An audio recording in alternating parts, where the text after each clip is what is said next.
Hey Sagittarius Divine Feminines, this video is for those of you that are a sun sign, moon sign, rising sign, or Venus sign, Sagittarius, and also identify with the feminine, divine feminine energy. So it doesn't matter what your gender is, it's just whatever energy you predominantly embody. Okay, or you could be watching because your divine feminine is a Sagittarius. Either way, I'm thankful that you're here. Thank you so much for tuning in. It is a general reading. Take what resonates, leave the rest. Some of it might be for you, some of it might be for someone else. But if it does resonate and it helped you in any way, please like, share, comment, and or subscribe. All right, so we're going to take a look here at what energy was brought in for the divine feminines that are Sagittarius from the new moon 2 weeks ago. Oh, soul journey energy. I love it. Okay, soul journey energy. Okay, so this is sort of like exploring the boundaries of your soul. Maybe opening up to the possibilities, maybe opening up to new gifts that have been coming for you. Let's see what that looks like, Sagittarius. Okay.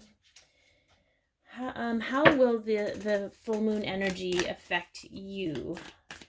So what effect will the full moon energy have on the divine feminines that are Sagittarius?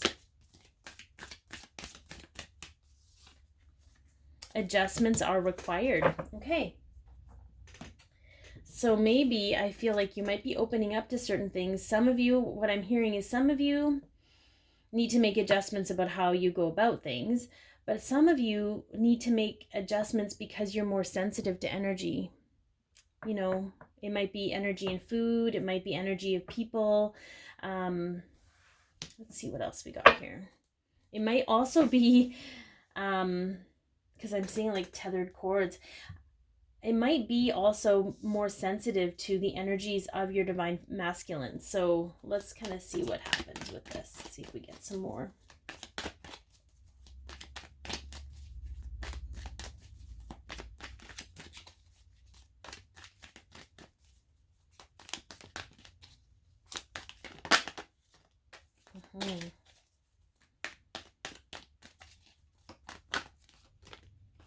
Whoop, whoop, whoop.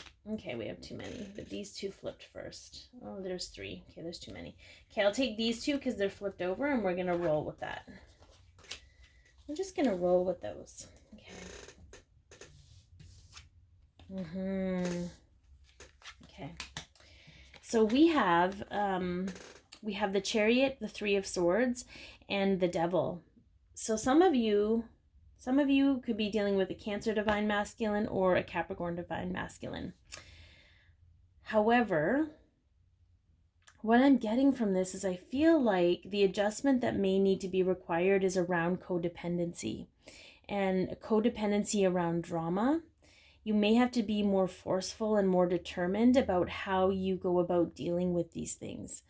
You know, some of us grew up in very chaotic states where our parents thrived on drama.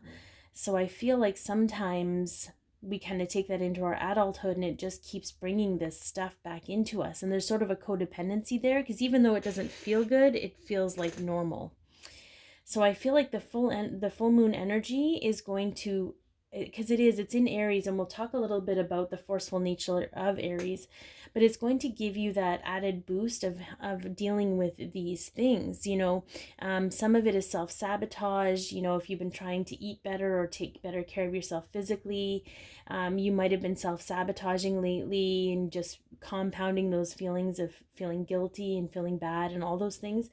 But I feel like the energy is going to give you the energetic boost you need to make those adjustments. So I feel like that's a really good place for you to be in. Let's take a look at what karmic cycles are coming to an end for you. What's being released with this full moon. So this could be a karmic lesson. It could be a bunch of lessons in one cycle. Who knows what we're going to get? Who knows? The second chakra. Okay, so this is the sacral chakra. It is connected to the twin flame connection, but it is also, it's our sexuality, it's our pleasure, it's our creativity, our sensuality. It could be the relationship that you have with your own body that is shifting and changing, okay? That is being released. Perhaps you were taught to abuse your body in some way. Perhaps your body was abused in some way. All of those things that came with those experiences were lessons to learn for you. And I can't tell you what that lesson is. Otherwise, it doesn't mean a whole lot. It's almost for you to recognize. You need to recognize what that lesson is so that you can acknowledge it, honor it, and release it with this full moon. But let's get a little bit more on that and see if we have anything else we can pull out. Honesty and insightfulness.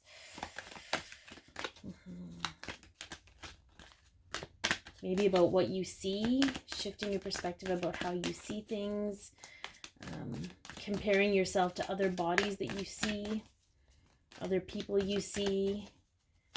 I'm hearing controlled content on social media. Are you comparing yourself and your own beauty and your own sensuality to something else someone's controlled content is creating?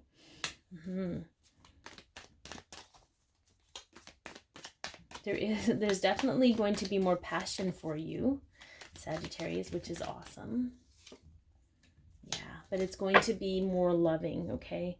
So we have the Page of Swords, which is that honesty and insightfulness, but it's also that watching, somebody watching, okay? Some of you were fearful of your divine masculine watching you and seeing you because you didn't feel very physically beautiful or comfortable, and worried that they wouldn't like what they would see. But I feel like with this release, you're going to enter this state of knowing, of trusting, of being in flow with the emotion and allowing the emotion, the passion, and the creativity to all flow together. You know, this is about determining what makes you feel alive. And anytime you don't feel like you're good enough, it dampers that passion within you. So I feel like this full moon is going to do a great job of clearing out any karmic energy around your sacral chakra so that it can be free flowing and allow you to step into this space of really owning your body. This is about a body image for some of you. It keeps coming up. This is body image, loving your body. And yeah, so it's very interesting that those two things do actually go together. So now we're going to look at what you can do to be more authentic in your life. What can you do to tap into this full moon and Aries energy and really just step into authenticity, the truth of who you are, self-empowerment.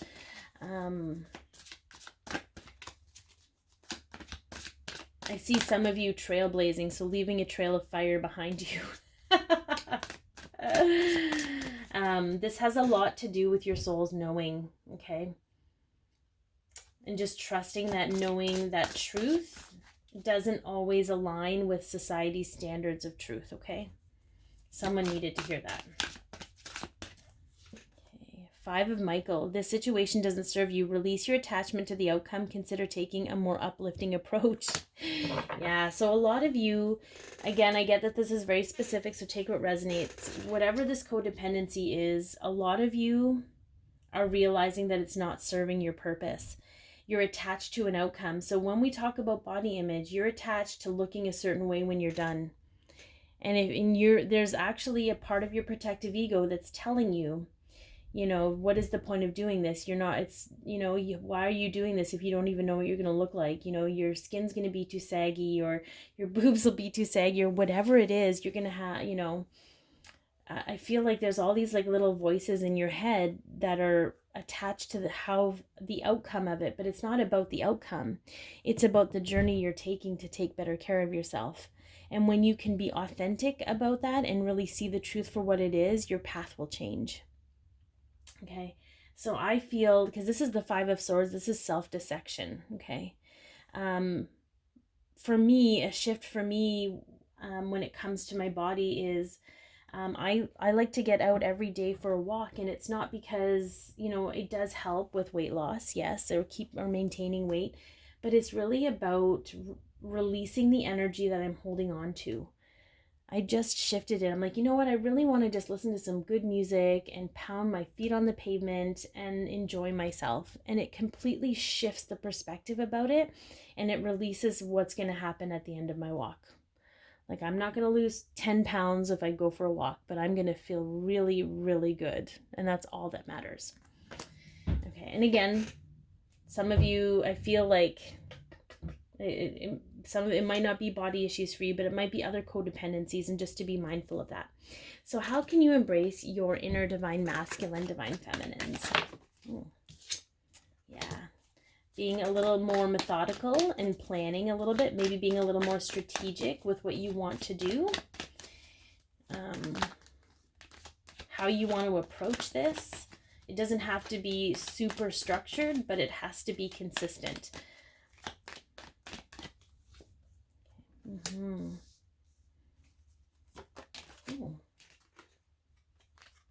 Yeah. Okay.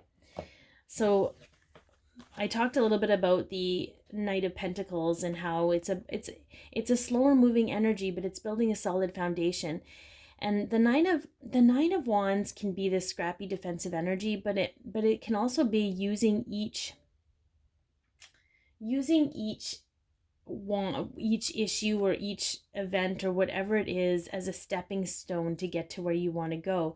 And the Ten of Pentacles is about creating legacy. So what I'm getting from this is about the methodical, slow grind for you, Sagittarius.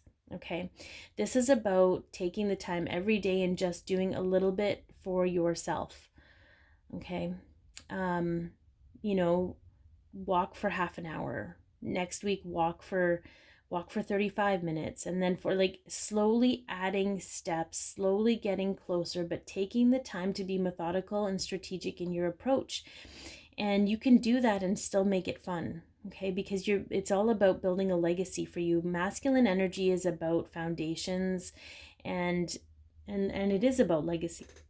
It is about, but it's not a harsh expectation energy. It's a trust and knowing that the work I'm going to put in is going to be worth the effort, and it doesn't have to feel like work. It just has to feel good. It has to serve my happiness. Okay. So let's get a message from your divine masculine's higher self for those who are divine feminine and Sagittarius. The Sagittarius divine feminines. Let's get a message from your divine masculine. Getting to know each other. As you reveal your innermost selves to each other, your bond deepens. Oh, okay. Okay. So this is very clear for some. I'm going to take a deep breath because he is saying surrender. Stop worrying about when this is going to happen. It will happen. And no matter how hard you work on yourself, it is not going to speed up divine timing.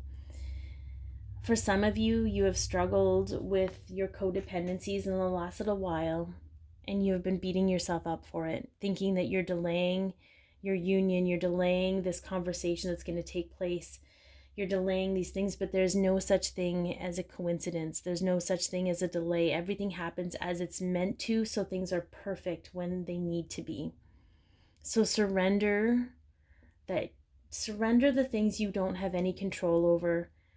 There's no point in you worrying over something that you have, it doesn't change the outcome when you worry. It just compounds the guilt you have for yourself that doesn't need to be there. So you can, sorry.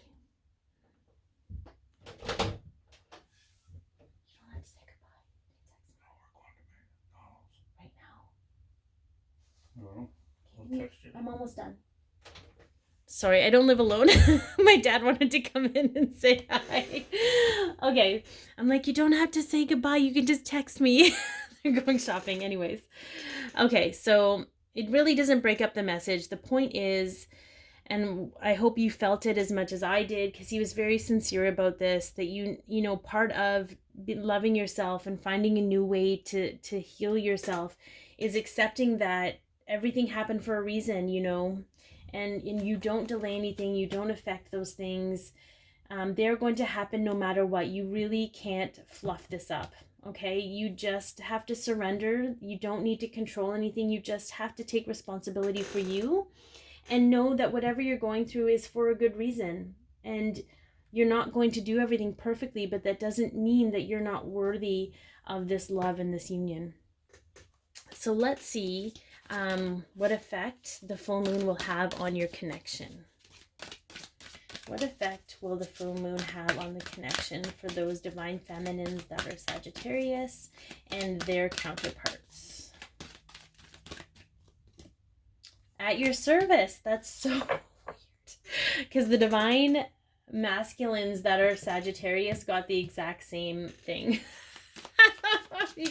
That is hilarious. We've seen, it's really interesting because I've been seeing a lot of synchronicities between the divine masculines and the divine feminines that are the same zodiac sign.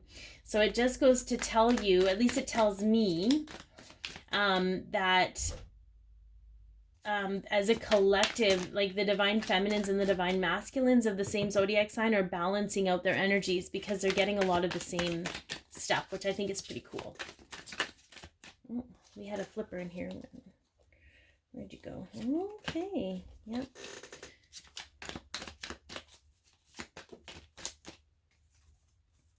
Yeah. So we do, again, we're going to go back to this being about divine timing. At your service is, if you need help surrendering, divine femmes, ask your angels, ask your spirit guides, ask source, ask God, ask your higher self. They will help you surrender. You can ask them as many times a day as you need to. They're very adamant about that because this is all about divine timing. You know, I feel like, I know this is a hard concept to grasp, but I feel like there is no one way. Like, it's not like you can rush through all these lessons and it's going to turn the wheel faster. Okay? Like, it just doesn't work that way. We go through the things that we go through, and everything, it's almost like everything has to be in the right place for this to happen. And then everything has to be in the right place for this to happen, because we don't do these lessons alone. There are other people that are involved in these lessons that also have to get into their places in order to, you know, it's almost like setting the stage for a certain part of a play, and then the next scene, and then the next scene, right? So it's sort of like just understanding that it's beyond just you. What I loved about these two cards coming out is this is more of a recovery card for me, the Four of Swords, and which follows the Three of Swords. Okay, so after this is all released, it's going to be a state of recovery, but this is also a new beginning in love.